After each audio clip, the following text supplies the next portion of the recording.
આપ જોઈ રહ્યા છો વીટીવી ન્યૂઝ. હું છું આપની સાથે વત્સલ. અમદાવાદ વાસીઓ બહારની પાણીપુરી ખાતા પહેલા ચેતજો. પૂર્વ વિસ્તારમાં પાણીપુરીના સેવનથી રોગચાળામાં વધારો થયો.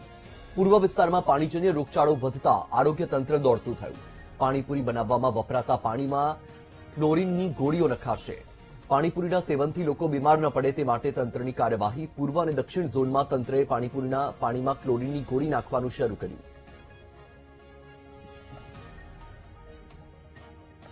વધુ માહિતી મેળવીશું. સંવાદદાતા દીપક ફોન લાઈન પર છે. દીપક, એક તરફ અમદાવાદ વાસીઓમાં પાણીપુરી ખાવાનો શોખ પણ ખૂબ જ વધારે જોવા મળે છે, પરંતુ હવે અમદાવાદની જે પાણીપુરીની લારીઓ છે તેને લઈને પણ આ સમાચાર ખૂબ જ મહત્વપૂર્ણ કહી શકાય. શું અપડેટ છે?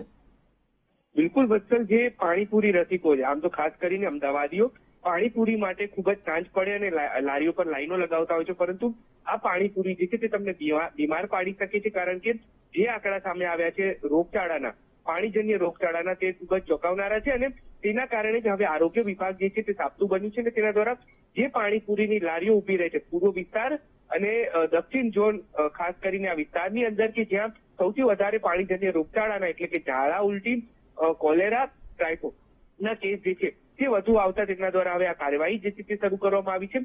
પાણીપુરીનું પાણી જે છે તે ક્યાંક ડોહળું પાણી અને જે ગંદુ પાણી હોય તેવું વપરાતું હોવાના કારણે જે નાગરિકોનો બીમાર થવાનો રેશિયો છે તે વધી રહ્યો છે અને તે જ કારણોસર હવે આ પાણીપુરીની લારી પર જે પાણી વાપરવામાં આવે છે તેમાં ક્લોરીનની ગોળીઓ જે છે તે આરોગ્ય વિભાગ દ્વારા નાખવામાં આવી છે. ખાસ કરીને અમદાવાદના શહેરના જે નાગરિકો છે તેમના દ્વારા પાણીપુરી ખાવા માટે ખૂબ જ શોખીન હોય છે, પરંતુ આ પાણીપુરી જે છે તે તમને બીમાર પાડી શકે છે અને આ જ બીમારી અને જે રોગચાળો છે તે રોકવા માટે તેને આરોગ્ય વિભાગ દ્વારા હવે ક્લોરીનની ગોળીઓ જે છે તે આ પાણીપુરીના પાણીમાં નાખવાનું શરૂ કરવામાં આવ્યું છે. જી દીપક, માહિતી બદલ આભાર.